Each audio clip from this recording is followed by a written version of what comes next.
मेरे प्रिय दर्शक नमस्कार। प्रिय दर्शकों, ऋषि ज्योतिष में मैं आपका दिल से स्वागत करता हूं और आपको बहुत धन्यवाद देता हूं कि आपको मेरे वीडियो बड़ी आप उत्सुकता से देख रहे हैं। आशा करता हूं आगे भी देखते रहेंगे और भाई आग्रह करते रहेंगे। आपको अच्छा लगता है तो जरूर लाइक कर दें। उससे मुझे ये तसल्ली हो जाती है कि मेरा वीडियो का कुछ ना कुछ दर्शकों को फायदा हुआ। मेरा वीडियो बिल्कुल एकदम शास्त्रों के ऊपर आधारित है, इसमें कोई दो राय नहीं है। आज हम बात करेंगे कुंडली में चंद्रमा, गुरु और शनि की युति 12 भावों में क्या फर्क डालती है।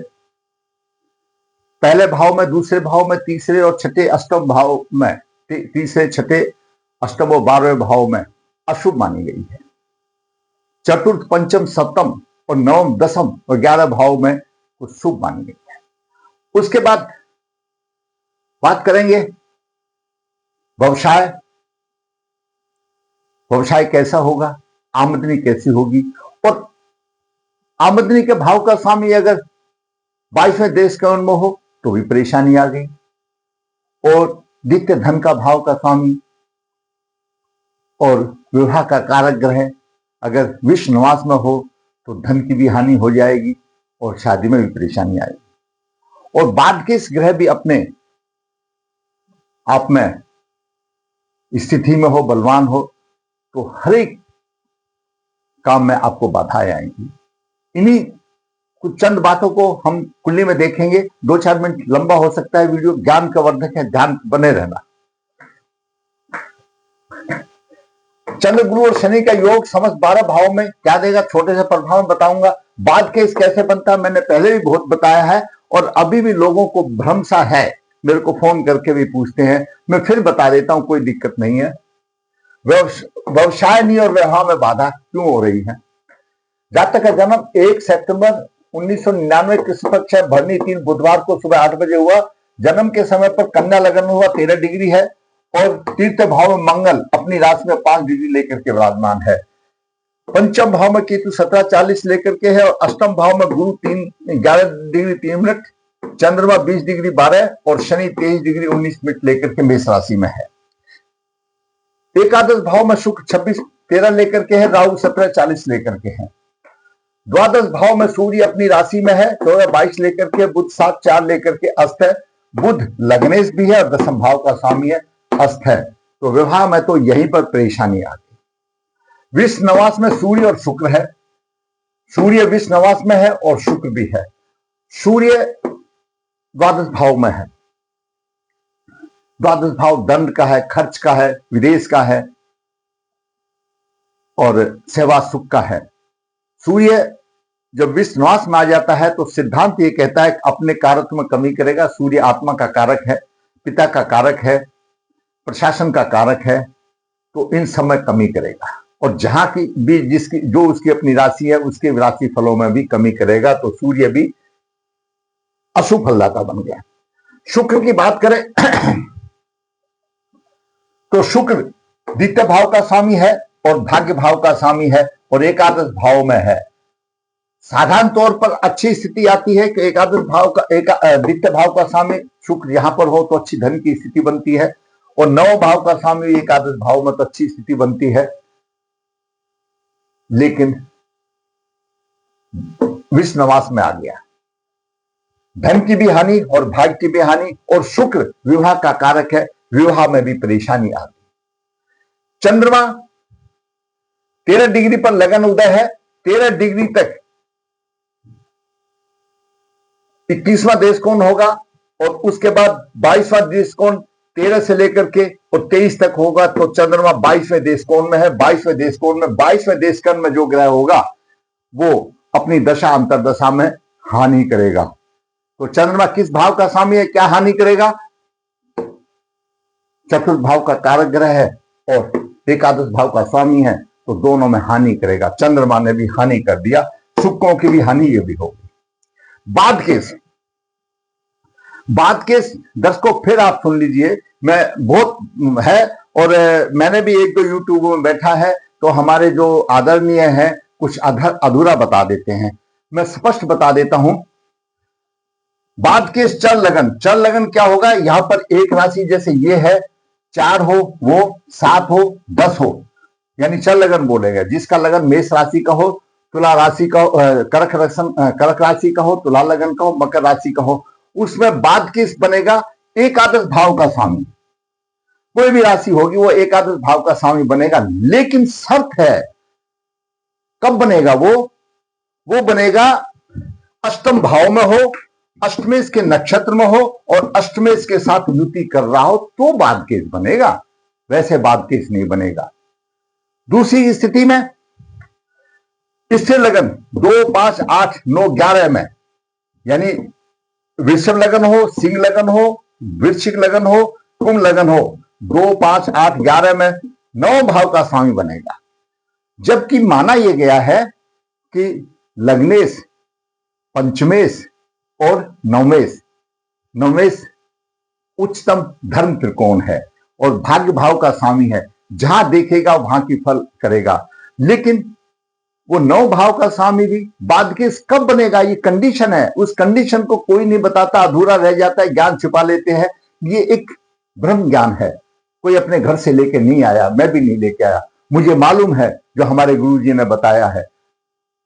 वो 9 भाव का स्वामी बाद के कब बनेगा, कौन सी लगन में? वृषभ लगन में, सिंह लगन में, कर्क लगन में, 11 लगन में 9 भाव का स्वामी बाद के बनेगा। अगर वो 9 भाव का स्वामी अष्टम भाव में हो, अष्टमेश के नक्षत्र में हो और अष्टमेश के साथ युति बना रहा हो, कहीं पर भी हो, तो वो बाद केस बनेगा। उसमें अष्टमेश के गुण आ जाएंगे, तभी वो बाद केस बनेगा। वो आपको हर स्थिति परिस्थिति में बाधा कारक बनेगा। आगे बात करते हैं द्विस्वभाव लगन। द्विस्वभाव राशियां कौन सी हैं? मिथुन, कन्या, धनु, मीन राशि में सप्तम भाव का स्वामी बाद केस बनेगा। अभी दर्शकों देखो, सप्तम भाव तो जीवन साथी का भाव है, लेकिन वो बाद केस बन रहा है, हर एक काम में बाधा देगा। लेकिन कब बनेगा? कंडीशन पूरी सुनिए, कब बनेगा? अगर सप्तम भाव का स्वामी अष्टम भाव में हो, अष्टमेश के नक्षत्र में हो, अष्टमेश के नक्षत्र में कहीं पर भी हो तो उसमें अष्टमेश के गुण आ जाएंगे, और अष्टमेश के साथ युति कर रहा हो तो बाद केस बनेगा, वैसे बाद केस नहीं बनेगा। इसमें कोई डाउट नहीं, कोई संशय नहीं। अब मैंने पहले भी कई बार बताया। और देखिए दर्शकों, एक अगर लग्नेश 9 भाव में अच्छा माना जाता है, लेकिन अगर उस नवेश की बाद की राशि 9 भाव की है तो वहां भी थोड़ा सा संचुत फल देगा, वो दिल खोल करके फल नहीं देगा। ये भी बात है, क्यों? उसकी बाद की इसकी राशि है, कुछ ना कुछ 2-4% से ही अपने फलों में ऐसे कुछ जैसे होता है ना, संकोच करके फल देगा। तो ये भी कंडीशन है, लेकिन वो इस सब्जेक्ट से अलग है। चलो वो इतना हम सोचते नहीं, वो गहराई की बात है। लेकिन बाद केस का मैंने आपको बता दिया, तीनों किस्म की लगन में बाद केस का बनता है। अब बात करते हैं चंद्रमा शनि का विषयोग।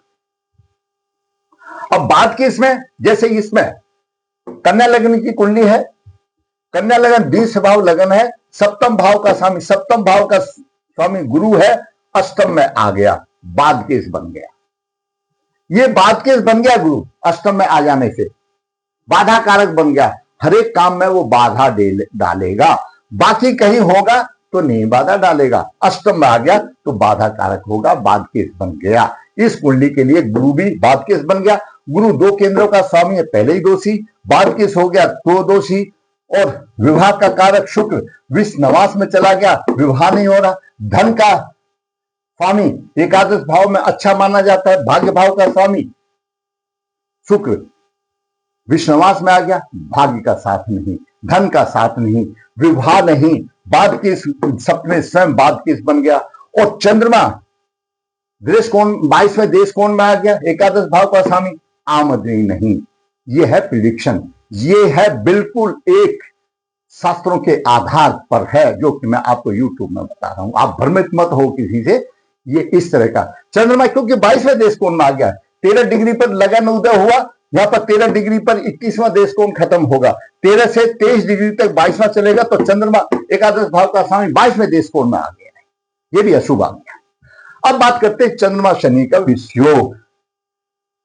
मैंने बाकी सारी कुंडली का मैंने आपको सारा, चंद्रमा शनि का विषयोग। अगर आपका यहां पर लगन से कोई मतलब नहीं है, में भाव से बताया है। अगर आपका पहले भाव में कोई भी लगन हो, वहां पर चंद्रमा, शनि और गुरु, तीन ग्रह का युति बैठी है, तो प्रभावशाली भी होगा। उसका शरीर भी अच्छा, शरीर पर भी प्रभावशाली जैसा होता है ना किसी का होगा, परंतु आलसी होगा। लेकिन उसको जनता पसंद नहीं करेगी, उसके कामों को जनता पसंद नहीं करेगी, तो उसके कार्य अच्छे नहीं होंगे। दूसरे भाव में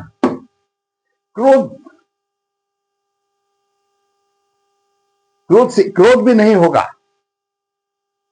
और धार्मिक पृथ्वी में भी आ जाएगा। मीठा होगा, मीठा बन करके होगा और हमेशा उसके मन में सुंदर स्त्रियों की चाहत होगी। वो हमेशा यही देखता रहेगा। ये भी एक अशुभता का प्रतीक है। द्वितीय भाव में होगा। तो तृतीय भाव में चंद्र गुरु शनि का योग है। शिक्षा नहीं होगी, शिक्षा में परेशानी आएगी। ऐसा जातक अग्नि से संबंधित कोई उपाय है, रोजगार है, व्यवसाय है, उसको चलाएगा, करने वाला होगा और विचार उसके अच्छे नहीं होंगे। अगर तीसरे भाव में होगा तो अशुभ होगा। चतुर्थ भाव में चंद्रमा गुरु शनि का योग हो, कीर्तिवान होगा, सुखी होगा, रोग रहित होगा, सज्जन, अच्छा चित्त वाला होगा, अनेक प्रकारों के धन से भी युक्त होगा अगर चतुर्थ भाव में होगा।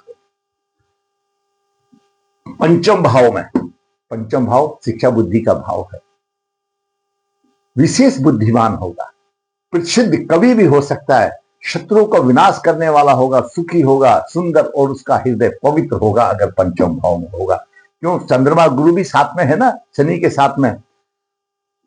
छठे भाव में बुद्धि से हीन होगा, बड़ा दुखी, निरंतर निंदा का पात्र, लोग उसकी निंदा करते रहेंगे, ऐसे काम होंगे, माया भी होगा और कोई सम्मान नहीं देगा। छठे भाव में होगा तो, अगर चंद्रमा गुरु शनि होंगे तो।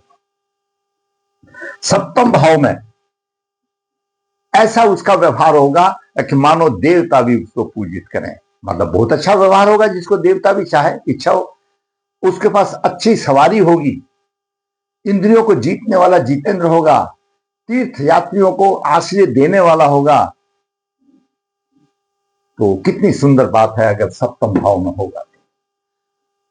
अष्टम भाव में दूसरे का दाम्पत्य जीवन खराब करने वाला होगा, दूसरे के घर में नजर रखने वाला होगा, पराई स्त्री के प्रति भी सम्मान की भावना कम होगी और इसी प्रकार से दूसरे का भी दाम्पत्य जीवन खराब होने की आशंकाएं बन जाती हैं। ऐसा होगा तो बचना चाहिए इनसे। ग्रह दशा आ जाए कोई भी, ज्योतिष का मतलब यही है कि पूर्ण सूचना देता है ताकि सचेत हो जाए, और जब उसको ये पता लग जाए मेरी कुंडली में ऐसा योग है, तो बदनामी से बच सकता है, उसका फायदा उठा सकता है। नवम भाव में धर्म त्रिकोण है। विद्या और विनय थोड़ी सी कमजोर हो सकती है। अच्छा संगीत नीतिज्ञ, परंतु राजा के समान, उसको सम्मान भी होगा, सम्मान भी मिला जाएगा। दसम भाव में विद्या,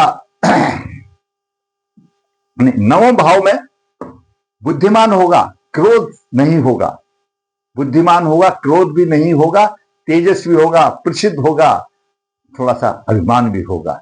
दसम भाव में विद्या थोड़ी सी कमजोर हो सकती है, लेकिन अच्छी संगत होगी, नीतिवान होगा और उसके कर्म ऐसे होंगे को सरकार से, राजा से पुरस्कार भी लेने वाली बात आ जाएगी। एकादश भाव में निर्भय होगा, युद्ध के कार्यों में चतुर्थ होगा, लड़ाई झगड़ा कितना भी करा लो उसमें दिल बहुत ज्यादा होगा और शास्त्रों में निपुणता आएगी। एकादश भाव में होगा। द्वादश भाव में पाप कर्म करने वाला होगा, हमेशा पाप कर्म में लीन होगा, बहरूपिया प्रकृति का होगा, उसको पहचानना मुश्किल होगा कि क्या कह रहा है क्या नहीं कह रहा है। ये बातें आपकी रही चंद्रमा गुरु शनि के योग की 12 भावों में बातें रही। तो दर्शकों, यहां पर गुरु चंद्रमा शनि का योग भी बन रहा है, 11 डिग्री गुरु की है, 20 है, 18 डिग्री का है, तीनों का कुछ ना कुछ बन रहा है। और चंद्रमा शनि का तो प्रबल बन रहा है, जो कि एक प्रबल पित्त दोष है। अशुभ दोष है अष्टम भाव में चंद्रमा और गुरु और शनि तीनों की युति प्रभाव डाल रही है। शनि 12 डिग्री दूर पर है, ये नोट यानी एक इसको युति कहा जाएगा, प्रबल युति है, यह अशुभ है। ऐसे जातक को कदम सोच के रखना चाहिए। समाज में सम्मान नहीं मिलेगा, समाज में सम्मान नहीं मिलेगा। तो अष्टम भाव है, चंद्रमा मन है, और शनि होने से जो गुरु आध्यात्मिक है उसका भी आध्यात्मिक कमजोर हो जाता है। वैराग्य का कारक है, अशुभ काम कराएगा, परेशानी आ जाती है। मंगल की राशि है, मंगल राहु से पीड़ित है। यहां पर तीसरे भाव में वृश्चिक राशि होना भी अपने आप में अपवाद आती है। और मंगल फिर राहु से पीड़ित हो गया तो भी उसका ऐसे जातक को चरित्र अपना संभाल कर रखना चाहिए, नहीं तो आगे समाज में बड़ी परेशानी आ जाती है। मंगल की महादशा चल रही थी, जो मंगल अष्टम दृष्टि से दसम भाव को देख रहा है। हर आदमी सोचता है, हम ऐसा तोते की तरह बताते हैं कि मंगल जब देखेगा दसम भाव को, कुछ ना कुछ छोटा मोटा व्यवसाय, सरकारी नौकरी दिला देगा, बिल्कुल दिला देगा, इसमें कोई शक नहीं। लेकिन मंगल राहु से पीड़ित हो गया और मंगल की दशा 7/5/2025 से 32 तक रही। अनुराधा नक्षत्र में है, गलत नक्षत्र में आ गया, शनि के नक्षत्र में आ गया। मंगल की अंतर्दशा 7/5/2025 से 30/10/2025 तक रही।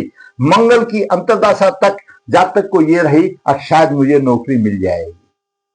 क्यों? अपनी जब मंगल देख रहा है और अंतर्दशा में अक्टूबर 2025 तक उसको रही, शायद नौकरी मिल जाएगी, नहीं मिली, क्योंकि राहु से पीड़ित है। राहु से पीड़ित है, 10 में अस्त है, और फिर राहु की दशा आ गई 10 से 25 से अब 26 तक। उम्मीद नहीं है।